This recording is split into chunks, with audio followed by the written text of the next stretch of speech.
Thank you very much. Thank you for inviting me along too. I'd like to begin with just echoing my supervisor, Alan McKinney's earlier point on globalisation.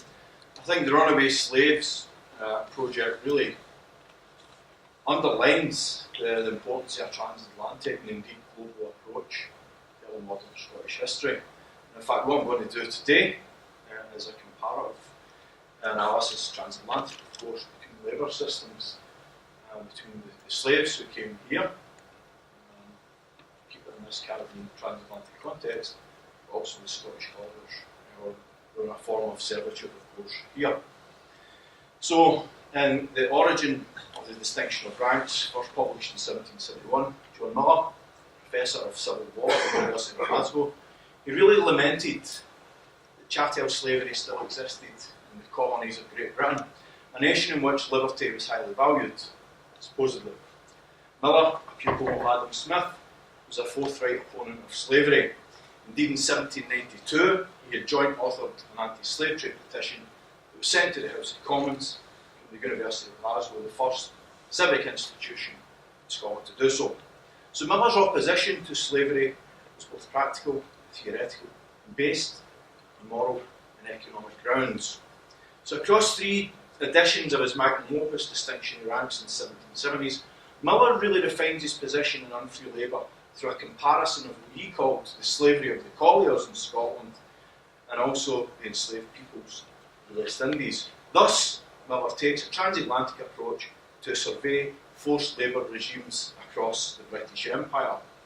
Although Miller was aware black people had been brought from the colonies to Great Britain, and some had challenged their unfree condition in the course, he had surprisingly little limited commentary on their legal status. However, he did comment on the cases in which black runaways in Britain challenged both the right of the masters to hold chattel property in perpetual servitude in Scotland, as well as their prerogative to send them back to the colonies. In the third edition in 1779, he really noted the decision of a year earlier in the Scottish Justiciary, the Court of Session, in which a former slave, Joseph Knight, he was actually freed. So this provided the famous ruling of no slavery in Scotland, which really provided a much more equivocal ruling than the Somerset case of 1772 in England. So indeed, Miller has described this decision as, and I quote, testimony of the liberal sentiments entertained in the latter part of the 18th century in Scotland. Does this match reality? So this paper will really explore one of the great paradoxes of the Scottish Enlightenment, the tension between the abstract ideals of individual rights and liberty, on the one hand, and the social reality of the utilisation and profit from slavery and unfree labour.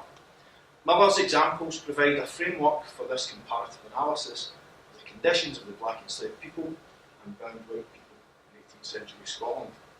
Both enslaved people and colliers ran away from their masters on unfree conditions, inadvertently generating records of their existence before Scottish courts abolished slavery in Scotland, of course in 1778, Joseph Knight. Collier serfdom between 1775 and 1779. So this paper really explores the legal status, labour conditions, and attempts of both black runaways and their colliers to achieve their freedom. The paper itself is based on data collated from Scottish newspapers, almost overwhelmingly in the National Library of Scotland, as well as the National Library. And the data is between 1700 and 1780. So straddling then, or early modern, perhaps the start of modern. So it's for the Runaway Slaves project at the University of Glasgow. There were likely many more of these that we have not discovered, as not all runaways were certainly advertised when they ran away. Probably not all of the black people who were brought here as enslaved people, not all of them ran away either. But the newspapers contain these advertisements placed by masters when their property, as the men and women, escaped. So these adverts, like the American versions, provide social characteristics of the runaway: gender, age, racial description, occupation. They sometimes provide detail on masters, colonial origins, and in rare cases, signifiers of unfree status or enslavement. I've supplemented these ads today for this analysis with the legal records from the court session cases, as well as correspondence, which provides us much needed quality of information for these snapshots. So from this research, which of course builds on the important work, the very pioneering work by Professor John Cairns at the University of Edinburgh, we have identified around 55, between 50 and 60 black runaways in Scotland, 1700, 1780. Many were repeat absconders, although I've counted these individuals only once. This was overwhelmingly a group of young men. There's only one recorded female runaway.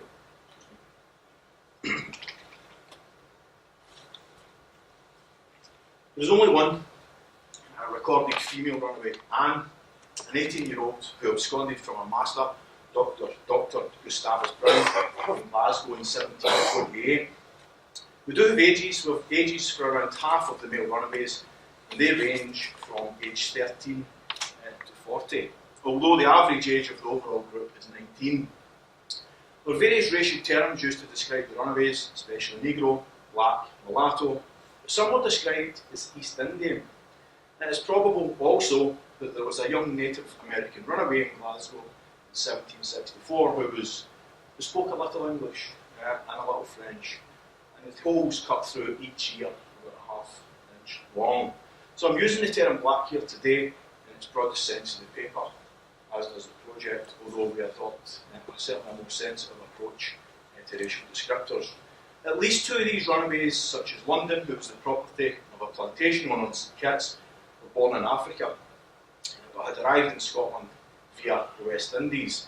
Evidently, this group of young men and one woman were brought to Scotland in the prime years of their working lives. Occupational details are known for almost half of the runaways. The majority of the group were described as servants, although this might refer to their bondage status as well as a trade. However, it's certainly likely, as far as we can see, that many of these black people brought to Scotland worked in relatively privileged positions as house servants in landed estates. Indeed, many were brought specifically in Scotland to attend to the local gentry, such as a bit of information for the Duke of Mullen. Some of these were also returned with owners who had returned from the colonies with great fortunes. Joseph Knight, for example, the famous runaway who eventually wins his freedom, was born in Africa, purchased in Jamaica, a Scottish exile. Jacobite exile John Wedderburn, who returned with Joseph around 1768. Knight was put to work as a groom in Ballantine House in Perthshire. Another prominent occupation was sailor, which is unsurprising since many absconded from ships when they were docked, ports. They had connections to the New World, such as Leith and Greenock. Another was barber, another cooper, and there was also a cook. So some of these enslaved people were sent by their masters to Scotland to learn a trade such as joinery. A famous example would be Jamie Montgomery, who was born in Virginia to enslaved parents. He was sent to Scotland to be apprenticed as a joiner for profit. He would have been trained through a Scottish apprenticeship and a Scottish tradesman, and then he was to be sent back to Virginia, where of course his value would be increased. Montgomery was not a unique case. Now, some of these runaways were brought to Scotland by these sojourners, these adventurers, returned from the New World. Others were owned by prominent colonial merchants or absentee plantation owners. William Crawford of Balsha Grey, one of the famous Glasgow tobacco lords, owned a 15-year-old Negro boy who ran away in December 1745. Another, Cato, described as a young Negro lad, ran away from the Castle Semple estate near Glasgow in 1748, which was the property of Colonel William McDowell, who owned sugar estates in St Kitts and Nevis. Scotland was not a slaveholding society, but evidently many Scots owned slaves in the colonies and at home. Both private and public signifiers of slavery in Scotland can be identified in these legal sources, as well as newspapers. Although evidence of the bondage condition of the runaways is scarce, the Joseph Knight case is instructive, and of course we do have the legal records. In a classic sign of enslavement, Joseph was unpaid for his work as a groom, although he lived in the servant quarters in Wedderburn's estate. So in this court case, this famous court case, Knight alleged Wedderburn had promised him his term of servitude in Scotland would be 7 years, after which he was supposed to have ensure or facilitate his return to Jamaica with some land, although crucially, it was never a written contract. So Wedderburn's contrasting position was made clear at the trial. As far as he was concerned, he bought Joseph Knight under chattel property conditions in the Caribbean, and therefore he was entitled to his perpetual servitude in Scotland. Through his counsel, he cited precedents for slavery in ancient Greece and Rome, and argued that the slave trade from Africa was authorised by the British Parliament. Furthermore, according to the Scots planter, the principle of slaves as legal property in the colonies was not altered, and I quote, by a mere change of place. Finally, Wedderburn reserved the right to send Knight back to Jamaica, which was really an implicit threat to return him back to true chattel slavery. This is about social control. This threat was quite widespread. We find it in many advertisements. They send them back beyond the seas. Really, is this form of social control designed to ensure compliance with the master's wishes in Great Britain? There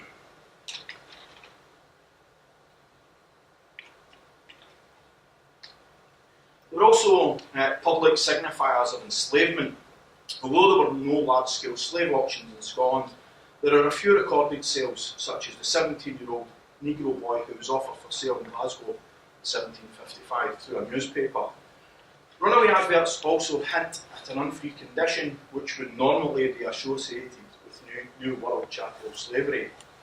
Anne, the only recorded female runaway in 18th century Scotland, was described as wearing a green gown and a brass collar around her neck, which was engraved with the words Gustavus Brown and Dalkeith as Negro, 1726. The advertisement therefore hints at both her femininity and her status as chattel property. Other cases demonstrate black people could be snatched off the streets and probably resold. For example, in 1720, a strolling Negro, as it was described, was taken up in Glasgow by the merchant Andrew Ramsay, who publicly advertised his intention to dispose of him at his pleasure unless others could produce sufficient marks to verify their ownership. A later advertisement in the Edinburgh Evening Courant, which likely reveals the preferred method of disposal, is a story of one William Shields. There was a Negro man who had been baptised in Tynemouth. He was actually engaged to go to His Majesty's plantations beyond the seas in 1732. Although the advert was placed before Shields went back, it was placed in case he be any gentleman's bond slave, which suggests it would prevent those who had seized them, these merchants in Edinburgh,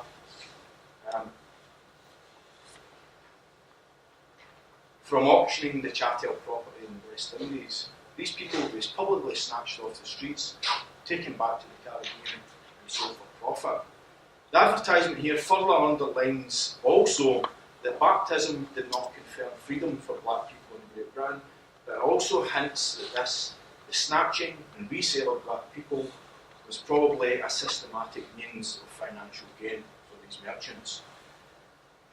William Shields was described as a Negro man, although it was publicly acknowledged that he might be enslaved. The allusion here to the two alternative realities, bondage and liberty in Scotland, highlights one of the conundrums concerning the Runaway Slave Research Project. The status of people publicly described as enslaved in Great Britain, a nation in which slavery is not codified in the law. Many of the group discussed here were described as servants or under indenture. While some owners explicitly identified runaways as enslaved or property, others did not. Just as in the Americas, the status of an enslaved runaway might be assumed, or perhaps some masters were cautious using the word slave. So it's possible that many, perhaps even most, of these people began life in the colonies as slaves and were kept in Britain as slaves by their masters. It is also possible that those in such conditions might actually have self-defined themselves as enslaved people too. But what was the legal and social reality? In Scotland, slave ownership was mainly a private affair, in comparison, of course, to the West Indies and North America. But in some cases, there were very public displays of slave ownership, such as these sales which I've described, or else the descriptions of instruments of bondage, such as the collars. This was not a secret, nor was it something to be ashamed of. Slave ownership in Great Britain and the colonies was accepted as a normal way of life. However, people in North America or the Caribbean left an environment in which chattel slavery was enshrined in colonial legislation and were brought to Scotland, where the legislation was much more ambiguous. Although this did not, of course, stop these masters from exerting their control over their bodies and their labour. John Cairns has described as the legal reality in Scotland as slavery without a code noir. So if the Runaways of Scotland had an ambiguous legal status but were sometimes held in conditions that had the hallmarks of New World chattel slavery, at first glance, the colliers of Scotland had a far harsher existence. They were bound for life to mines through legislation passed through the Scottish Parliament. Indeed,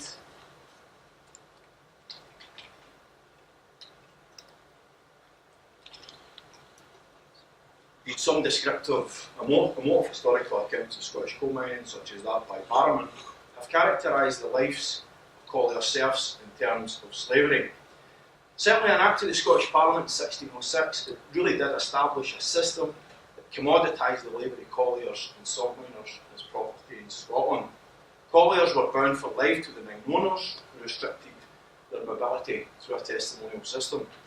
This life bondage, which evolved from 16th-century Scottish poor laws, was designed to guarantee a permanent supply of labour, and it really differed from the English system that depended on yearly bonds. Collier serfdom in Scotland was consolidated throughout the 17th and 18th centuries and not fully abolished until 1799. There were undoubtedly aspects of collier serfdom that were consistent with chattel slavery. The Act of 1606 allowed the coal masters to seize vagabonds and beggars to be put to labour in the mines. I also described the colliers, who some of them subsequently absconded the Runaways. They described them as thieves to be punished in their bodies. Runaway colliers were designed, the adverts were designed to prevent individuals attaining work again elsewhere, as they were of course bound property to one collier. The colliers who did run away, just like the Black Runaways of Scotland and the enslaved people in North America and the Caribbean, literally stole themselves from their owners. But unlike the perpetual nature of chattel slavery in the colonies, however, the colliers were technically emancipated if they remained at large for more than a year and a day. Although, just like the Black Runaways of Scotland, there was a reward system in place which would have, to me, I think this would have motivated people to inform on them. It certainly would have led to the capture and imprisonment of colliers and a return to bondage. But many colliers voluntarily signed themselves and their children into serfdom as co-bearers for which they were paid fees. This led to hereditary serfdom. The children of male colliers were born into bondage, which really contrasts with the enslaved in the Caribbean, who were, of course, born into the unfree status of their mothers under the Turin law. Nonetheless, although this Act of 1606 was ambiguous enough to be interpreted by the masters to their advantage, no legal statute in Scotland actually enslaved the colliers. It seems that collier serfdom was based upon customs and traditions that differed from estate to estate, and which shaped the working lives of successive generations of collier serfs. The coerced labour was undoubtedly harsh. Colliers worked 6 days a week, and women and children were put to work as hewers and carriers. There is little question that collier serfdom could be barbaric. It probably meant that they worked in worse conditions than the majority of Black Runaways in Scotland. There was also said to be a social stigma associated with the lowly self-status which inhibited the recruitment of new labour. One historian has went so far to suggest they were viewed as a caste apart. Indeed, they were described as the Brownians or the black folk. Ironically, this social stigma seems to be in direct contrast to the Black Runaways of Scotland.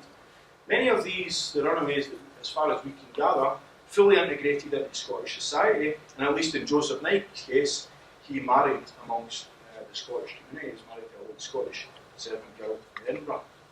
However, I would suggest that there are very few signifiers of enslavement of the colliers. There is one recorded case of a brass collar being used, although Chris Watley has suggested that the collar may have been used as a form of punishment and not actually a signifier of status. Similarly, at the 1842 Commission, which many accounts relied on, one elderly collier is described in his childhood in a colliery. He describes it in terms of enslavement, although Watley has noted he was speaking about his experiences a half-century previous. Similarly, his self-characterisation as a slave, to me, is based upon the polysemous nature of the word. Slavery meant, and slavery still continues to mean, very different things in very different contexts. The collier of 1842 may have felt oppressed growing up in conditions approaching enslavement.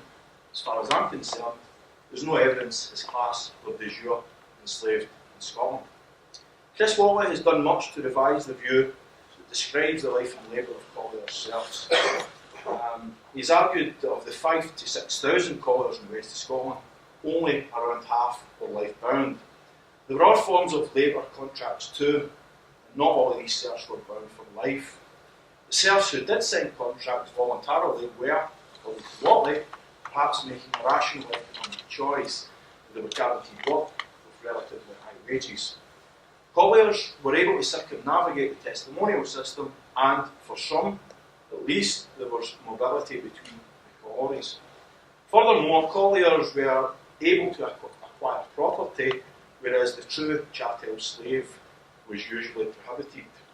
Thus, despite their subordinate status, certainly ratified in Scots law, the social reality of work for many collier serfs was different.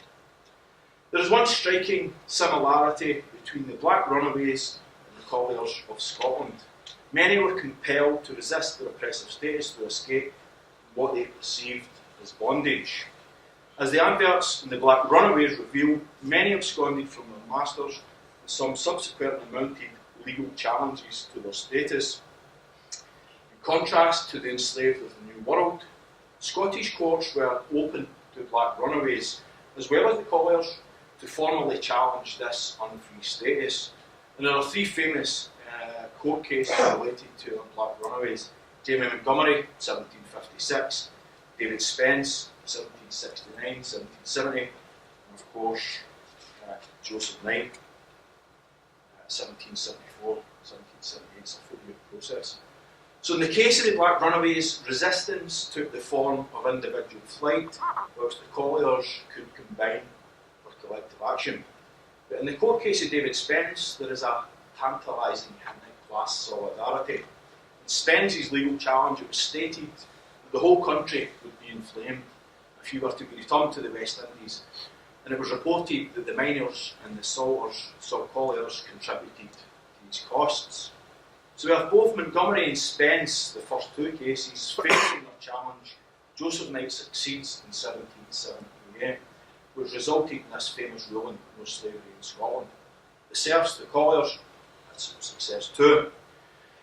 The movement for the abolition of the transatlantic slave trade campaign begins around 1787, although the miners' quest for freedom had begun a decade earlier.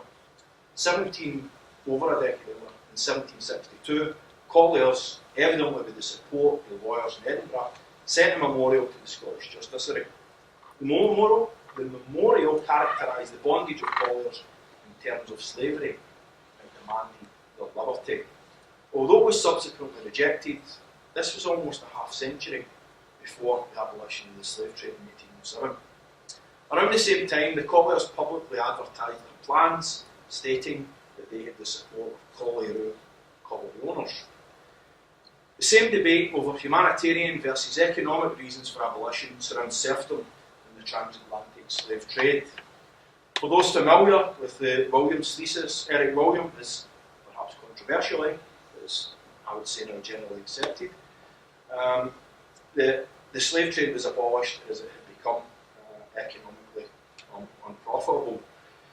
Although it is doubtful if many of these slave owners campaigned for abolition, colliery owners did campaign for the abolition of serfdom, which by the end of the 18th century had outlived its usefulness, and it kept these wages for the colliers artificially high.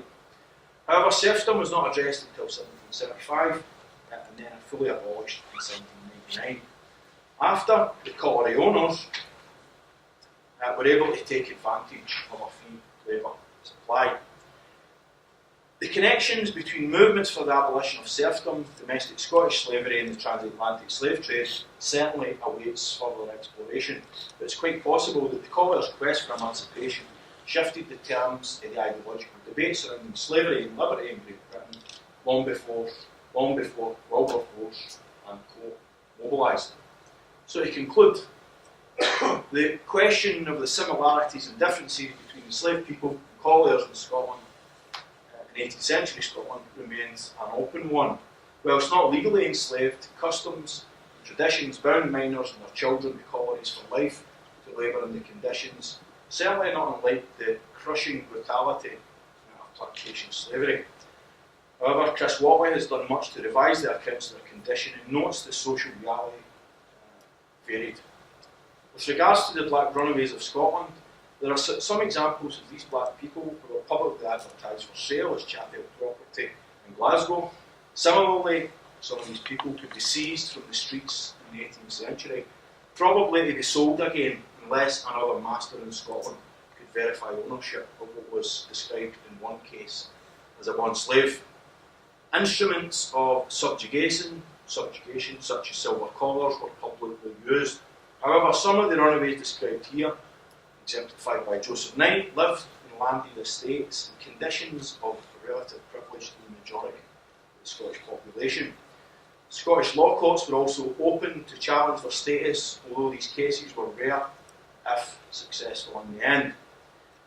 It is that neither black runaways nor colliers were chattel slaves in the manner, it's my contention that neither black runaways nor colliers were chattel slaves in the manner that they enslaved people in the Americas. Colliers always had legal personhood in Scotland.